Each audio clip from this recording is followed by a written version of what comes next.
Hey, in today's video, I'm going to show you how to upload a custom thumbnail in YouTube Studio in just a few simple steps. From the content page, click on the video title to open its details, in this case, Quick Kitchen Hack.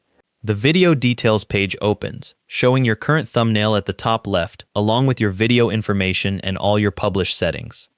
Click the Upload File button below the thumbnail preview, then select your image from the file picker that appears.